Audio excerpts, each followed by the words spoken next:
আল্লাহ বলছেন সর্বপ্রথম শুধু আল্লাহ ছিলেন আর কেউ ছিল না। আর এক সময় আসবে কুল্লু মান আলাইহা ফান ওয়া ইয়াবকা ওয়াজহু রাব্বিকা যুল জালালি ওয়াল ইকরাম।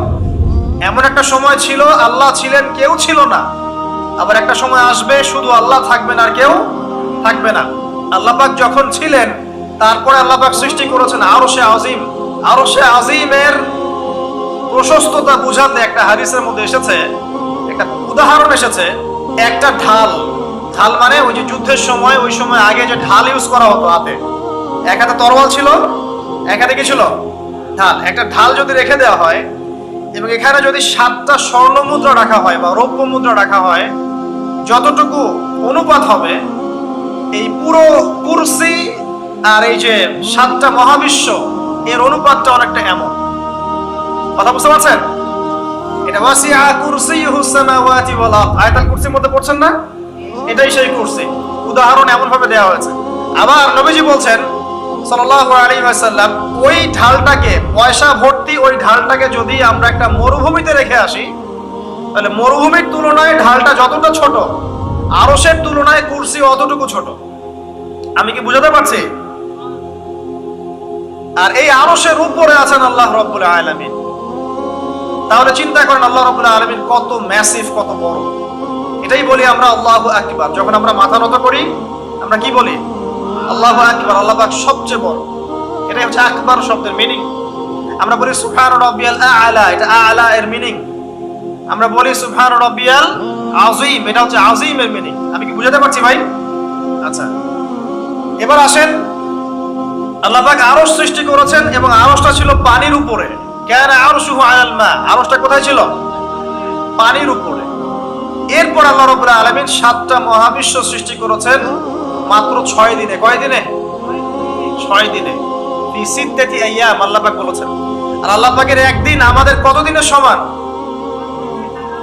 মাশাআল্লাহ, সব জানেন মাশাআল্লাহ। আসেন ওয়াজ করেন।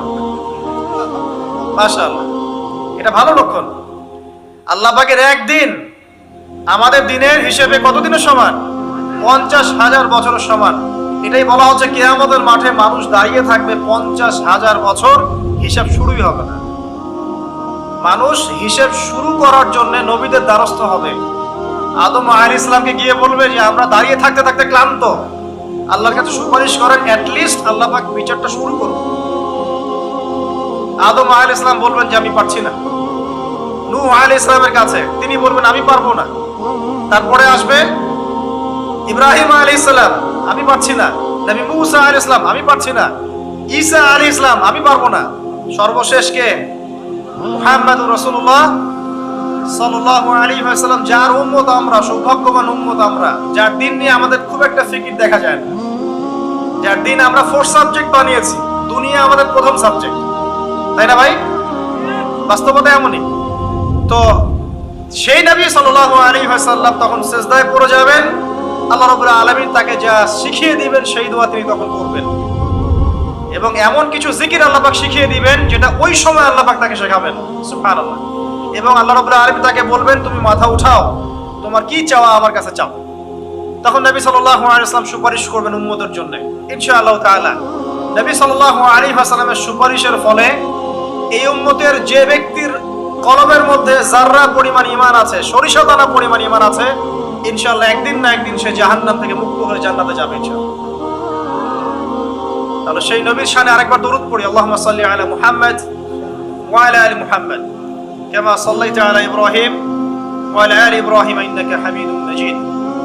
আল্লাহুম্মা বারিক আলা মুহাম্মদ ওয়া আলা আলি মুহাম্মদ কামা বারাকতা আলা ইব্রাহিম ওয়া আলা আলি ইব্রাহিম ইন্নাকা হামিদুম মাজিদ। দেখুন, এভাবে আল্লাহ পাক মহাবিশ্ব সৃষ্টি করেছেন।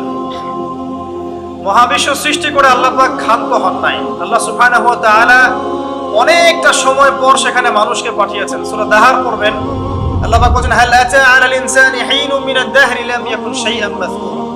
আল্লাহ পাক বলেন মানুষের উপর এমন একটা সময় চলে গেছে যে মানুষ তখন কোনো আলোচ্য বিষয় ছিল না। এখন আমাদের পৃথিবীতে চলাফেরা দেখলে মনে হয় না আমরাই সবকিছু। মহাবিশ্বে এমন একটা সময় চলে গেছে তখন মানুষের কোনো অস্তিত্বই ছিল না। হয়তো পৃথিবীতে অন্য কোনো মাখলুক থাকতো, হয়তো বা, আল্লাহু আ'লাম। পৃথিবীর বয়স অনেক প্রাচীন আমাদের বয়সের চাইতে। এটা হতেই পারে মহাবিশ্বের বিভিন্ন গ্রহে আল্লাহ পাক পূর্ণ মাখলুক রেখেছেন, অ্যাটলিস্ট মালায়েকা তো আছেই, ফেরেশতারা আছেন। তো অনেক পরে আল্লাহ রাব্বুল আলামিন ফেরেশতাদেরকে ডেকে বললেন যে আমি পৃথিবীতে খলিফা পাঠাতে চাই, ইন্নী জাইলুন ফিল আরদি খলিফা, আমি পৃথিবীতে খলিফা পাঠাবো, তোমাদের মতামত কি? তখন ফেরেশতারা কি বলেছিলেন যে নাহনু নুসাব্বিহু বিহামদিক ওয়া নুকদ্দিসু লাক, আমরাই তো আপনার প্রশংসা করছি, স্তুতি বর্ণনা করছি, আপনি কি এমন কাউকে পাঠাবেন যারা সেখানে গিয়ে ফিতনার ফাসাদ সৃষ্টি করবে, ওয়াসফিকুদ দিমা, রক্তপাত ঘটাবে? আল্লাহ পাক তখন বলছেন ইন্নী আ'লামু মা লা তা'লামুন, আমি যা জানি তোমরা তা জানো না। এরপর আল্লাহ পাক নিজের হাতে আদম আলাইহিস সালামকে সৃষ্টি করেছেন, নিজের রূহটা ফুঁকে দিয়েছেন, আদম আলাইহিস সালামকে সমস্ত জ্ঞান শিক্ষা দিয়েছেন, তারপর ফেরেশতার সামনে নিয়ে গিয়েছেন, সেজদা করতে বলেছেন। আমরা সেই আদম সন্তান, আমাদের পিতাকে আল্লাহ রাব্বুল আলামিন ফেরেশতাদের সামনে নিয়ে সেজদা করিয়েছেন। আমাদের কি সেই ফিকির আছে? আমরা কি আমাদের সম্মানটা বুঝি ভাই? আমাদের পিতাকে আল্লাহ রাব্বুল আলামিন সমস্ত ফেরেশতাদের সামনে নিয়ে গিয়ে সেজদা করিয়ে নিয়েছেন, আর আমরা তার সন্তান। আমরা সেই সন্তান এখন ঘুষ খাই, আমরা সেই সন্তান এখন জিনা করি, আমরা সেই সন্তান এখন মাদক খাই, গাঁজা খাচ্ছি, ইয়াবা খাই, মেয়ের সাথে জিনা করছি, পরকিয়া করছি, পতিতালয়ে রাত কাটাচ্ছি। আমরা সেই সন্তান যারা 5 ওয়াক্ত নামাজের ধার ধারছি না, নবীর সুন্নত নাই চেহারার মধ্যে। দ্বীন ইসলাম, আল্লাহ পাকের পৃথিবী, আল্লাহ পাকের জমিন, দ্বীন ইসলাম সবাই এখানে প্রচার প্রসার ঘটাবে, এটা আমাদের মৌলিক স্বাধীনতা। এই বিষয় থেকে আমরা সরে আসছি, আমরা সেই আদম সন্তান।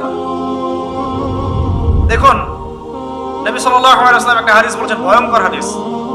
কিয়ামতের মাঠে এই যে একটা অবস্থা বললাম, সবাই নবীদের দ্বারস্থ হবে, ঠিক এরকমই আদম আলাইহিস সালামকে আল্লাহ পাক ডাকবেন, ডেকে বলবেন তোমার সন্তানদের মধ্য থেকে জাহান্নামীদেরকে আলাদা করে দাও।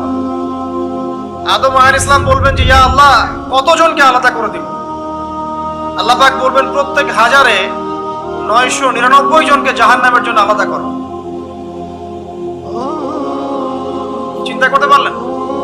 প্রত্যেক 1000-এ 999 জনকে জাহান্নামের জন্য আলাদা করা হবে। হাদিসটা শোনার সাথে সাথেই সাহাবায়ে কেরাম রাদিয়াল্লাহু আনহুম চোখ দিয়ে পানি ঝরঝর করে পড়তো। তখন নবী সাল্লাল্লাহু আলাইহি ওয়াসাল্লাম তাদেরকে বললেন যে তোমরা দুশ্চিন্তাগ্রস্ত হও না, কারণ জান্নাতে যারা যাবে তাদের মধ্যে আমার উম্মতের সংখ্যাই বেশি হবে। তবে সেই কাজ তো কিছু করতে হবে নাকি? সেই কাজের মধ্যে প্রথম যেটা আপনাদেরকে বলছিলাম, 5 ওয়াক্ত নামাজ আল্লাহর ওয়াস্তে জামাতের সাথে আদায় করুন। পারবেন না ভাই? আল্লাহ পাক তৌফিক দান করুন। যত পাপী হয়ে যাক আবার উঠে দাঁড়ান।